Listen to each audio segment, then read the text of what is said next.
welcome to another TV Central one-on-one podcast. I'm Aaron Ryan. This is episode 2, 2024. TV Central will be part of the Australian Idol 2024 journey, chatting to each of the eliminated contestants. Your top 12 became your top 10 with the elimination of Ripley and Imogen. Joining me second, and welcome to TV Central, Imogen. Thank you for joining me. Hi, how you going? I'm fantastic. Look, the word shocker gets thrown around a lot. The top 12 are very solid this year, so surely any departure would seem disappointing. But on self-reflection, why do you think you were out last night? You know, like me and Ripley have had a few chats about this, and I think people just thought we would be safe, you know? Like seeing kind of the sort of the influx of like outrage on social media has been really crazy at our eliminations. But it's just like, it's what Ricky said, you know, if like, even if you think your favorite is going to be safe, you still have to vote. Like, you just have to keep going. Do you think the judges' comments have a massive impact on voting? Because Kyle did not give glowing reviews of your last performance. He added that if based on your last performance, the public were correct, but if based on your whole journey, they've got it wrong. What do you say to that? Yeah, I mean, like, I agree with him. Like, my last performance was not my best work. I don't think it was completely terrible, but I, like, understand where he was coming from. Like, I, on the show, sort of set up an expectation of my standard, and it dropped, you know? And I definitely do think people listen to the judges. I mean, they're there to judge. They're the industry professionals offering their advice. Yeah, I definitely think there's an element of it. That plays into, you know, what the public want to do. But I also know with Kyle, like it's kind of tricky. He always talks about how he's hated, and we're always like, oh, Kyle, don't say that. But like, I feel like some people just love to hate Kyle Sandilands, and you know, there was a part of me that was like, maybe that will happen, but I like completely get where he was coming from. All right, let's go back and have a look at your Australian Idol journey. Always big going with Whitney Houston. Did the song have personal meaning, or was it a favorite, or why did you choose it? Oh, I'm not sure. I just think it's a cracking song, to be honest. I like love Whitney. I think she's just an incredible performer. She's like one of those artists that like it didn't really matter what was happening in her life. She left everything off stage and brought everything on stage. And I really, really respect that. Like I wanted to like set off the competition with a bang, and I wanted to show them what I could do. And I think that song is like a challenge and a bit of a risk, but if you can get it right, it pays off. Shania Twain, from This Moment, by the way, stunningly beautiful girlfriend. Thank you. Is it difficult singing those kind of ballads where there has to be so much control and all of the focus is on your voice? Yeah, I mean, I'm not sure. I kind of like at this point, ballads are sort of my bread and butter. Like I really enjoy them. And I really love picking apart like the story of it all. It is definitely stressful. Like if you mess up, it's on you. You know, spotlight's on you, you're standing still, there's nothing else really going on. But I don't know, there's something that comes over you when you step out onto a stage. It's just sort of like a certainty in yourself. So I definitely get nervous before the shows, but as soon as I've started singing, it's just like I know what's gonna happen, and I know I have to bring it, and I know that I can, you know? Yeah. So for your journey, what was the most challenging aspect of being on Australian Idol?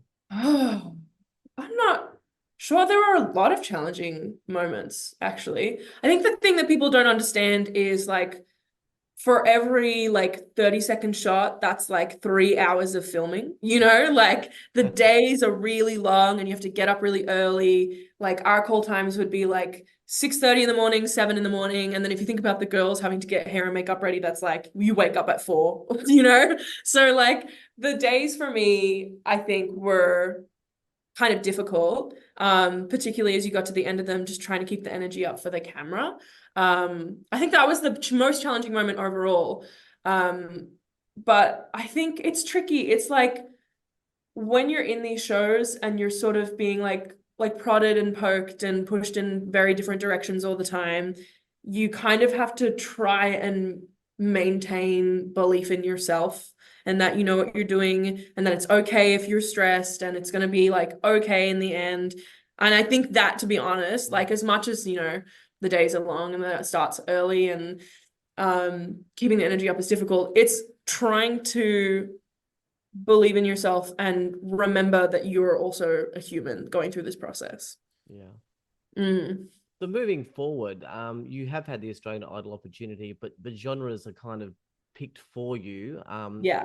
You're now totally in your own lane. What can Yeah. fans expect from you? Oh, I mean, exciting stuff. People, some of the things we didn't talk about on the show, like I went to university for like sound production and composition. So I'm a producer. Oh, Like I wow. produce my own tracks. I Wow. songwrite. I've been songwriting for years, like since, you know, when you're a teenager and you're writing these like pithy, angsty songs about breaking up with people. I feel like I've come a fair way from that, but who knows? People might disagree. But you know, I love writing like R&B pop stuff. I'm always gonna try and throw in some screaming and some wailing on my tracks. So don't be afraid. I'll be bringing the big voice back in.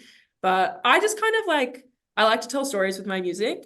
So I guess people can expect stories, interesting times. So how do you plan to continue pursuing your career after being eliminated? Oh, just working, man. Like you have to keep working. Rip and I had this opportunity to talk to Ricky after we got eliminated, and she was just like, you just have to say yes to everything. Like this is the time to just like get up and work and put stuff out and take every opportunity as it comes. And I'm just hoping that I did enough on the show that people want to give me opportunities, you know, and if they don't, I'm just gonna have to make some for myself. Yeah. But these kind of experiences are often learning curves for people. What have you learned about yourself as an artist through this experience? I think I think for me, I like went into this process really trying to like protect myself through the whole thing and presenting like the most palatable aspect of my personality. Like that's a big thing with reality TV is like your personhood and how you're coming across on camera. It's not just about like your voice and your performance. You also have to be likable. And sort of as the show progressed, I started like adding a like dropping kind of the mask a bit. And I was really worried that people would start to be like, this girl is kind of weird and I don't know, I don't agree with that. But like what I think was really interesting was people related. And you know, that was like the biggest thing. I was actually reaching more people by being myself. Um, I think that's the craziest thing I've learned. I wish I could tell you like, oh, I had this like incredible moment with Amy Shark and she told me to like always stay true to myself and that's what I'm taking with me on my journey. But I think it was just like learning to appreciate and like hold time for myself and not feeling like I need to kind of be like so strategic and calculated all the time. Yeah. Mm, That's actually really important what you said. I mean, I'm glad that's a huge learning curve. Like that being yourself is actually mm. what it helps you connect with other people. I mean, because that's what Yeah. people want. They want real relationships, real people. And you know, if they've got real problems and real issues and they're seeing that through music and through someone being real, that's where the impact comes in. So that's awesome. Mm. Um how do you think participating in Australian Idol will impact your future in the music industry? I mean, obviously, it opens you up to a bigger fan base, but does it lock you into a genre? Are you the big ballad diva now? Well, you know, I can sing them. You know, I think for me, I'm just kind of really excited that I got a chance to be on such a big platform and to like for people to kind of see me as I am. And as much as the show did really push those really big like classic ballads, I have other things to offer. And I want to show my listeners and my followers that I can do more than just the ballad singing. Don't get me wrong, love the ballad singing and I will continue to do it. But yeah, I just kind of want to keep adding to my repertoire and to my skill set. Like I'm the kind of musician that is just I always want to learn more. Like that's the thing I find most rewarding about music is collaborating and learning with other people. Yeah, I think you'll be able to mix it up. I mean, I think at least half of your fan base wasn't just about your music; it was about you. Mm. So you evolving and going. I'm sure people will be on the journey for that. Now, these kind of eliminated podcasts, I always ask for predictions. So it's who you think will win based on the public vote, and who you would like to win personally. I mean, it could be the same person, but sometimes Mm. it's different. See, okay, so I've been chatting with Ripley about this. We've been both talking about this now that we've been eliminated. I think the front runner for the winner is Dylan. That's my take. I think he's got a really good image. He presents really nicely. He's also so lovely, like actually a good person, and he's so nice to work with. And he's got a killer voice on top of that.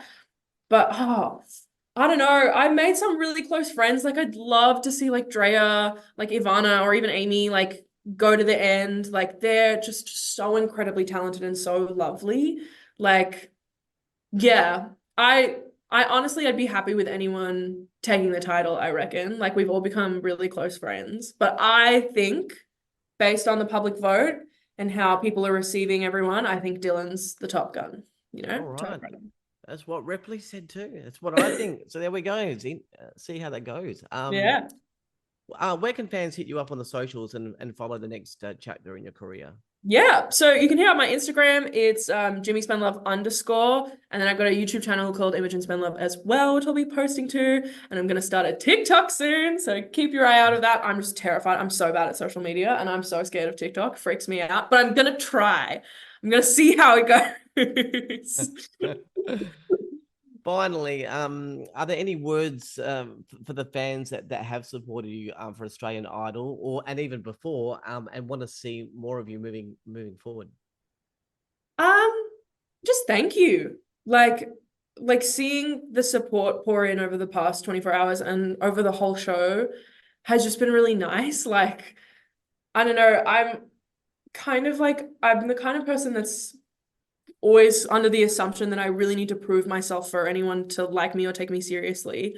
And it's been really nice to see people just get me for me and appreciate that. And I'm just so grateful for everyone's support. And I hope that you keep listening and you keep following my journey because there's more things to come. All right, very humble. All right, Imogen, big, powerful ballad performances. Looking forward to seeing the next chapter of your wonderful journey. Thank you for joining me here today at TV Central. Thank you so much. All right, that was Imogen from your Australian Idol Top 12. Australian Idol continues Sunday, the 3rd of March, 2024, with the Top 10. Well, that's it for this podcast. For the latest television news and podcasts, head to tvcentral.com.au. But for now, I'm Aaron Ryan. Thanks to Imogen. Bye for now.